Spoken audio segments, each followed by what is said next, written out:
안녕하세요. 웹디자인 기능사 문제풀이를 하기 전에 전체적으로 여러분이 시험지를 받았을 때 내가 어떻게 이 문제를 이해를 하고 풀어나가야 될지 계획을 확실하게 진행을 하셔야 됩니다. 그 전에 이 시험 시간 4시간 동안 시험지를 받았을 때 여러분이 읽어야 될 주의사항과 와이어프레임 등을 한번 살펴보는 시간을 먼저 가져보도록 할게요. 먼저 시험지를 받으시면 내용은 거의 동일하실 거예요. 대신에 틀이 약간은 다를 수가 있는데 그 부분은 내용에서 중점적으로 생각하시면서 당황하지 않고 문제를 푸시면은 충분히 합격을 하실 수 있습니다. 자, 시험 시간은 4시간이고요. 4시간 동안 요구사항을 보시면은 오메가 용량이 초과되지 않게 저장 후 제출을 하라 라고 되어 있어요. 이런 파일 같은 경우는 웬만하면 오메가가 넘어가지 않는데 제가 올려드리는 영상을 보면서 공부를 하시면은 용량이 첫 번째 유의사항 같은 경우는 어렵지 않게 그냥 진행하시면 될 겁니다. 두 번째, HTML5 기준 웹 표준을 준수를 하여야 한다 라고 나와 있는데 HTML5라고 써져 있다는 뜻은 그 이전 버전인 뭐 4라든지 뭐 3라든지 2, 1이라는 버전이 있을 것 같죠? 하지만 이렇지 않고 HTML은 HTML, XHTML 1.0이라는 버전과 HTML 4라는 버전이 있어요. 가장 최근에 있는 두 가지 버전을 뜻하는데 현재는 가장 최신 버전인 HTML5를 이용해서 모든 웹사이트가 구성이 되기 때문에 너희들도 이 시험 시간 동안 웹디자인 기능사를 따르면 최신 버전을 이용을 해라. 이 말 때문에 HTML5 기준으로 웹 표준을 준수해서 제작해라. 이렇게 작성이 되어 있는 거예요. 그 다음에 다음 부분이 중요하죠. 와이어프레임, 영역 비율, 레이아웃, 글자 크기, 색상, 글꼴, 그 다음 요소별 크기, 색상 등을 수험자가 과제명에 맞게 자유롭게 디자인하라 라고 되어 있는데 이 말은 어떻게 보면은 여러분이 편할 수도 있고 또 어떻게 생각하면은 자유롭게 틀을 완전히 제한을 두지 않고 그냥 보면서 선택해서 만들어라 라는 뜻이기 때문에 생각을 좀 가미하면서 하셔야 되기 때문에 디자인에 자주 해보지 않으셨거나 뭐 포트폴리오를 내가 제작을 해본 적이 없다라든지 이 웹디자인 기능사를 통해서 처음으로 웹디자인이라는 기능에 시도하시는 분들이라면은 이 자유라는 컨셉이 오히려 어렵게 느껴지실 거예요. 근데 이 부분은 오히려 반드시 어떠한 대상을 지킬 필요가 없다는 뜻이니까 좀 더 가볍게 생각하시면서 같이 영상을 보시면서 진행을 하시면은 충분히 합격을 하실 수가 있습니다. 다음 주제를 보면 저스트 쇼핑몰이라는 말이 돼 있는데 이런 건 뭐 그냥 사이트 이름일 뿐이니까 중요하지 않아요. 사이트 직접 코딩할 때 다시 한번 보도록 할게요. 개요는 간단히 그냥 읽어보시면 되고요. 다음 요구사항을 보면은 메인 페이지를 디자인하고 HTML, CSS, 자바스크립트 기반의 웹페이지를 제작하라 라고 돼 있어요.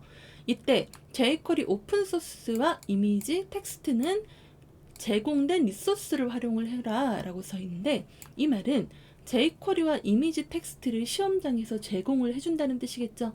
제공되는 파일은 절대 다른 파일을 함부로 이용하시거나 하면 안 되고 그 파일을 그대로 활용을 해서 제작을 해주셔야 됩니다. 그 다음에 문자 인코딩을 UTF-8로 설정해라 라고 되어 있는데 이것도 다시 한번 이따가 코딩할 때 한번 더 보도록 할게요. 컬러 가이드도 마찬가지로 지금 보시면은 오히려 혼동되실 수 있으니까 나중에 다시 한번 보는 식으로 넘어가겠습니다.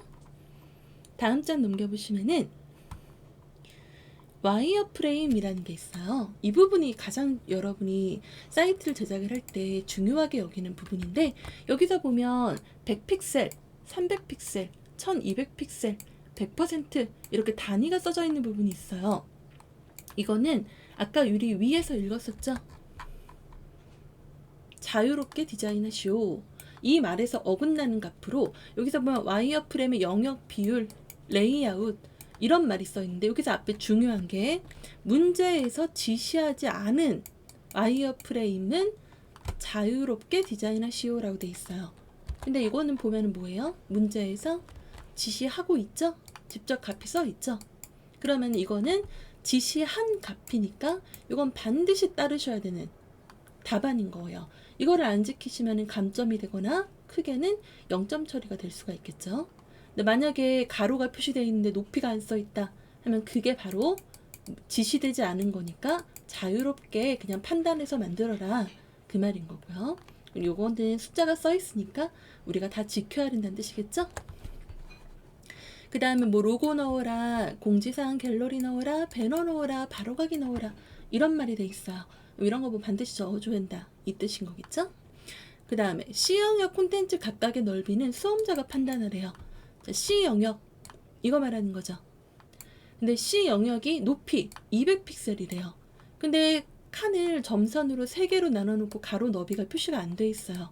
그럼 바로 이게 문제에 지시되지 않은 크기라는 뜻이니까 자유롭게 각각의 넓이는 수험자가 판단해서 그냥 넣어라 이 말인 거겠죠?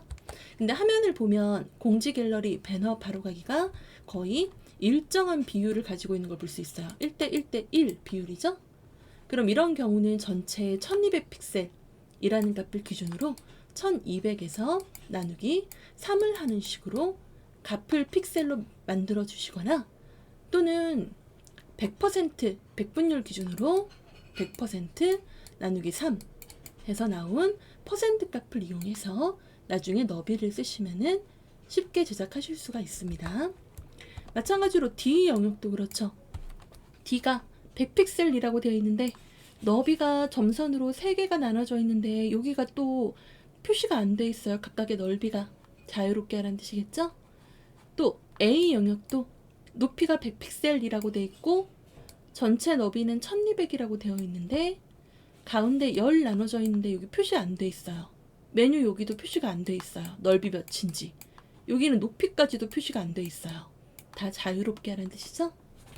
이거는 여러분이 나중에 HTML과 CSS를 들어가실 때 와이어프레임의 영역 비율을 보시면서 자유롭게 설정하는 식으로 값을 만들어 주셔야 됩니다. 그리고 여기서 A 영역에 들어가는 서브 메뉴 이 부분이 중요한데요. 지금 제가 보고 있는 문제지에서는 내가 보고 있는 메뉴 1이라는 대상에 맞춰서 서브가 이렇게 내려와 있는데 걔만 보이는 게 아니라 다른 활성화되어 있지 않은 다른 메뉴에 대한 서브 메뉴까지 모두 출력되고 있어요. 이렇게 내가 마우스를 올리지 않아도 모든 메뉴를 한꺼번에 보여주는 스타일의 메뉴를 전체 메뉴, 올 메뉴 스타일이라고 불러요. 근데 다른 문제 파일을 보면은 얘는 아까랑 비교했을 때 어떤 차이가 있을까요? 이것과 이것을 보시면 얘는 서브 메뉴의 너비가 메뉴의 너비와 일정하게 떨어지는 걸 볼 수가 있는데 얘는 서브 메뉴의 너비가 메뉴의 너비는 여기서부터 여기까지인데 이번엔 서브 메뉴의 너비가 여기에서 여기까지 들어가 있어요. 전체 메뉴 스타일의 크기가 틀리죠. 디자인 모양이 틀리다는 뜻은 CSS가 달라진다는 뜻이기 때문에 물론 HTML도 그 두 가지를 처음부터 문제를 파악하고 작성을 하셔야 되기 때문에 이 문제 보는 법 굉장히 중요합니다. 똑같이 전체 메뉴로 나오는 스타일이어도 서브 메뉴의 너비가 누구를 따르고 있는가, 메뉴 1, 2, 3, 4를 따르고 있는가, 아니면 이렇게 1200 전체 너비를 다 가지고 있는가, 이 차이가 지금 굉장히 중요한 거죠. 색깔은 중요하지 않아요. 크기만 보세요. 또 다른 문제 같은 경우는 이번에는 내가 비활성화되고 있는 메뉴에 서브 메뉴는 나오지 않고 활성화된 메뉴에 서브 메뉴만 출력되는 걸 볼 수가 있어요. 이거를 아까 이런 메뉴를 전체 메뉴라고 불렀죠? 이거는 그냥 쉽게 개별 메뉴라고 생각하시면은 더 쉽게 제작할 수 있겠죠. 그럼 이것도 나오는 디자인이 이 모양과 이 모양과 또 틀리네요. 그러면 HTML, CSS가 달라진다는 뜻이겠죠? 이 부분 잘 보시면서 따라할 수 있도록 합시다. 나머지 아래쪽 정보 같은 경우는 대부분 HTML, CSS를 들어갈 때 어떤 작업으로 코딩을 해야 되고 동적 기능인 자바스크립트와 jQuery가 들어갈 때 어떻게 만들어야 되는지 그 내용들에 대해서 써 있어요. 이 부분들은 코딩을 하면서 진행을 하도록 할 건데 우리가 같이 프로그래밍 하면서 진행하게 될 프로그램은 저는 브라켓이라는 프로그램을 이용할 겁니다. 구글에다가 영어로 브라켓이라고 작성을 하시면은 첫 번째 주소를 눌렀을 때 이런 사이트가 나와요. 무료 사이트니까 바로 첫 번째 다운로드 브라켓을 눌러서 다운을 받고 설치를 하시면 이런 프로그램이 실행되게 됩니다. 여기까지 미리 설치를 해 놓으시고 준비를 해 놓으시면 되겠습니다. 그 다음에 문제지의 마지막 장도 볼게요. 기술적 준수사항이라는 말이 마지막에 나와 있는데 이거는 이 앞장까지는 시험지를 받아서 어떻게 문제를 풀어야 되는지 그 문제에 대한 정보가 써 있는 거고요. 이 부분은 주의사항 같은 거라고 생각하시면 되는데 아까 HTML5 기준으로 표준에 맞게 제작을 해야 된다 그랬죠. 그럼 여기서도 HTML5 기준으로 준수해서 만들어야 되며 유효성 검사 시 에러가 없도록 코딩해야 된다라고 되어 있어요. 하지만 이 에러라는 게 시험장에서는 인터넷이 불가능한 상태이기 때문에 연습할 때 에러가 나지 않게 하는 연습을 꾸준히 하면서 시험장에서는 자기 자신의 능력을 좀 믿고 문제를 풀어주시는 게 중요합니다. 그 다음 CSS는 뭐 별도의 파일로 만들어야 된다. 자바스크립트도 별도의 파일로 만들어야 된다. 당연히 에러가 없어야 된다. 이런 말이 써 있는데 이런 부분은 코딩만 잘 진행을 올바르게 해주시면 문제점 없이 자연스럽게 해결할 수 있는 부분들이에요. 이것들도 코딩을 하면서 진행을 하도록 할게요. 다음 영상에서는 직접 HTML과 CSS로 먼저 동적 기능 들어가기 전에 정적 기능 위주로 프로그래밍 작성하는 공부를 한번 해보도록 하겠습니다. 여기까지 봐주셔서 감사합니다. 수고하셨습니다.